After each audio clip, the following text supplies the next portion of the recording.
Hi guys! Welcome to Becoming Canadian. For those bago sa aking channel, this is Betty of Becoming Canadian. Kung bago kayo at nagustuhan nyo ang content na to, just hit the subscribe button and click the bell notification para lagi kayong ma-notify ni YouTube ng mga bago kong video related to immigrating to Canada. By the way guys, bago pala akong magsimula, so yung mga hindi fully vaccinated na travelers ay meron na lang hanggang November 29 para makapag-travel by plane or by train within Canada. So what does it mean? Kung makarating kayo sa Canada ng before November 29, actually it's only until October 30, pero nagbigay sila ng 1-month transition para do sa mga hindi fully vaccinated traveler na makapasakay pa ng domestic at international flight within Canada. Kasama na rin dito yung mga train. So halimbawa, kung meron kayong flight going to Vancouver and then to Calgary, and then, naabutan kayo ng November 29, yun lang yung transition. You need to magpabook na lang kayo ng direct flight kung saan kayo pupunta. Kasi hindi na kayo uli makaka-ride ng plane. For example, Vancouver ang port of entry nyo. Tapos mag-flight kayo papuntang Calgary at ang date ay after November 29. Hindi na kayo pasasakayin ng eroplano papunta sa Calgary. So reminder lang yan guys, ang fully vaccinated travelers ay yung may vaccine na accepted lang ng Canada, which is Pfizer, Moderna, AstraZeneca, and Johnson & Johnson. Yeah, medyo naghihigpit sila ngayon dyan guys. So take note lang for those dun sa mga hindi fully vaccinated travelers, dapat lang na mag-direct flight na lang kayo kung saan kayo pupunta. Today, meron na naman tayong isang opportunity na isi-share ko sa inyo para madagdagan yung mga chance nyo na makarating dito sa Canada based sa mga work experiences ninyo. So, hindi ko na patatagalin to. Ang opportunity na to ay para sa province ng Nova Scotia. So, ang Nova Scotia ay isa sa Atlantic provinces ng Canada. Kasama rin siya sa Atlantic Immigration Pilot Program ng Canada. Pero itong topic ngayon natin ay hindi tungkol sa Atlantic Immigration. Ito ay isang one way to immigrate in Nova Scotia. So ito ay permanent residence opportunity rin para sa inyo. So maganda ito at ito ay para sa mga NOCC and D, so ito yung sa mga mababang posisyon. Para rin siyang express entry, kaya lang ang credentials ng express entry ay mas mataas at ang express entry ay para lang sa mga matataas na skill level, NOC 0, A and B. But itong opportunity na ibibigay ko sa inyo ngayon ay para sa mga NOC C and D occupations. May mga certain occupation na pwede lang dito sa stream of immigration na to para sa Nova Scotia. Para mas madali nyong mas maintindihan itong content ko na ito, kayo ay i-walk through ko sa kung paano nyo ma-access ang immigration pathway na to. So as usual, kakailanganin natin si Google para ma-access natin ito. So pumunta lang tayo sa Google. I-type natin ang Nova Scotia Immigration. Yan, i-click nyo dito ang Nova Scotia Immigration. Ito ang pinaka-website ng Nova Scotia. Dito tayo sa Immigrate. So makikita nyo, ito lahat ang mga streams of immigration na para sa Nova Scotia.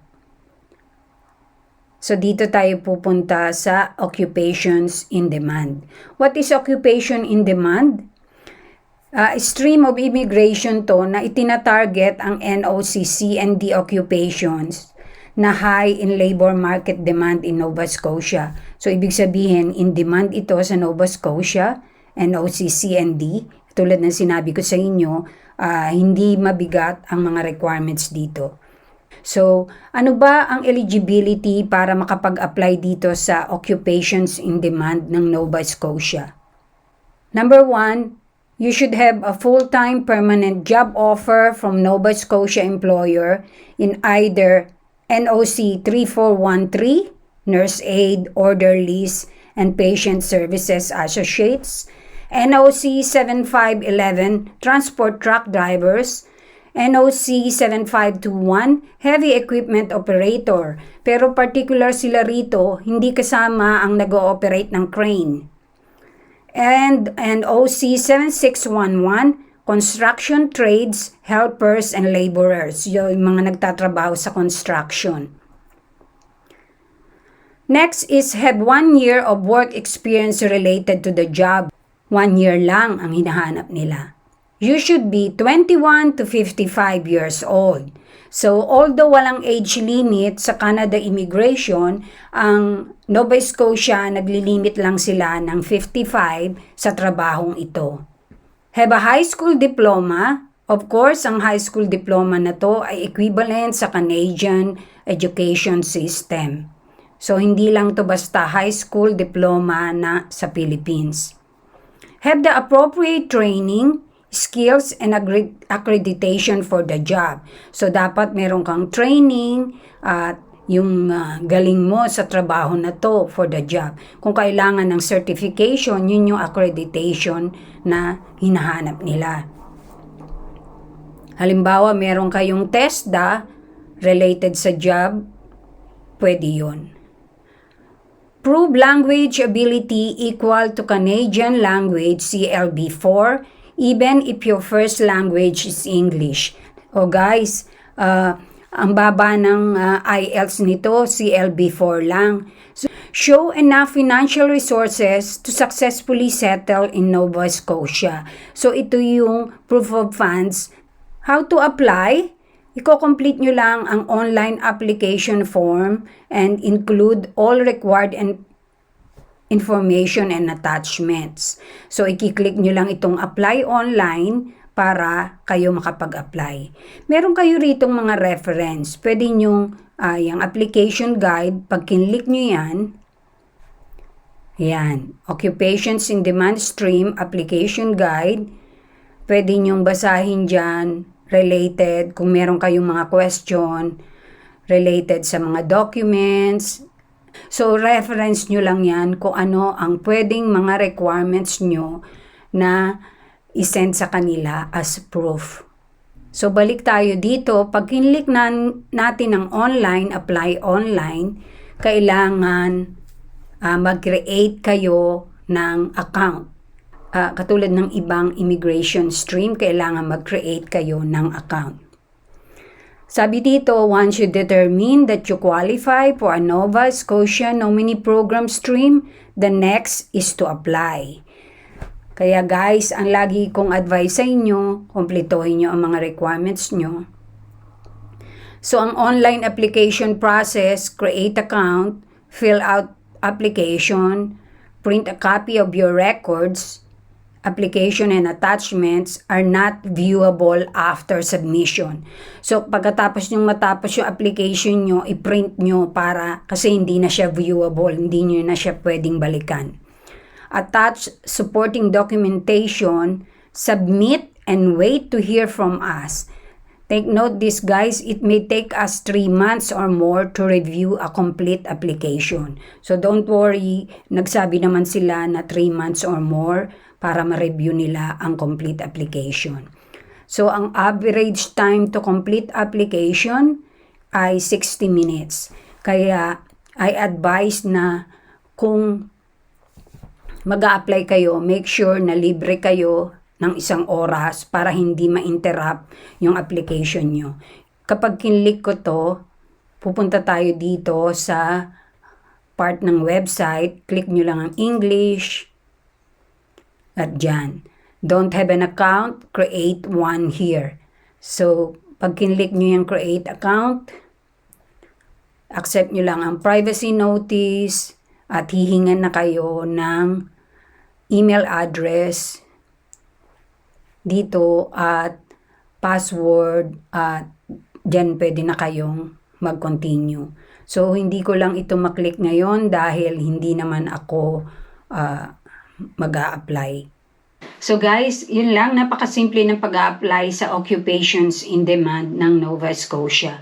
Katulad nga na nasabi ko sa inyo, NOC-CND lang, bibigay ko sa inyo ngayon ang mga jobs under those sa mga nasabing skills na NOC-CND. Ipopost ko ngayon dito yung mga eligible jobs under this NOC. Mag-start tayo sa nurse aides. So, ang unang NOC code ay 3413, nurse aides, orderlies, and patient service associates. So, ano-ano ba ang mga job na under sa NOC na yon? Ito ang mga example titles under sa NOC na 3413.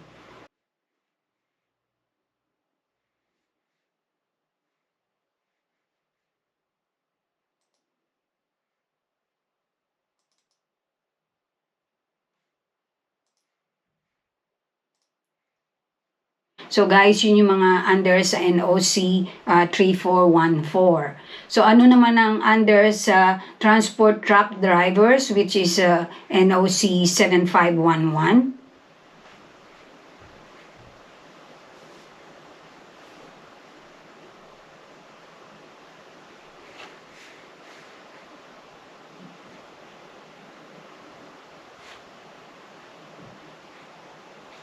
Halos lahat naman ng klaseng truck diver ina-accept nila.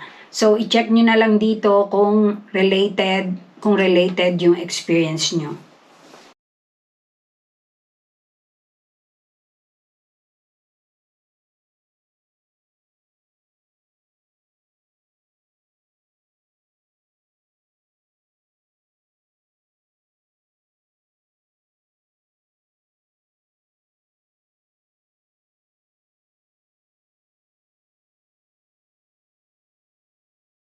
So I hope na malinaw ang process ng occupations in demand ng Nova Scotia. So you just have to get the valid job offer from the employers in Nova Scotia. So pwede nyo kunin to sa Job Bank, Indeed, at yung mga job search engines ng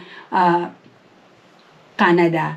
Sasabihin nyo yung Inside Canada lang ang ina-accept nila. Hindi guys, kasi bago ako nag-vlog, nag-check ako sa Job Bank, may mga employers na naghahanap ng mga jobs na to even outside Canada.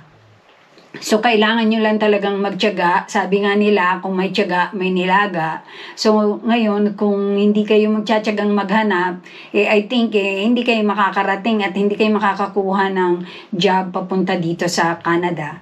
Napakagaang lang ng criteria, have 1 year work experience, at ang age ay 21 to 55 years old. So, yung mga eligible dyan na may mga experience, pero nag-hesitate dahil may edad na sila, isa ito sa opportunity na nababagay sa inyo. Tapos high school diploma lang, equivalent to Canadian education system. So it's just first year or second year college. Tapos kung may mga TESDA accreditation kayo regarding sa mga job offer na to, mas maganda. At ang IELTS ay napakababa, CLB4. So, ang hinahanap nila na CLB4 ng IELTS ay ito guys. So, sa IELTS, listening 4.5, reading 3.5, writing 4, speaking 4. So, pwede kang bumaba sa reading ng 3.5. Pero equivalent yan sa overall and CLB4 standard. If you like the content of this video, pahit na lang ang like at pa-share na lang para maraming makaalam ng opportunity na to. At for those who haven't subscribed yet, pa-hit na lang ng subscribe button at hit ang all notification bell para lagi kayong ma-notify ng bago kong video at wala kayong ma-miss na video ko, especially regarding Canada immigration. Again guys, thanks for watching and stay safe and God bless.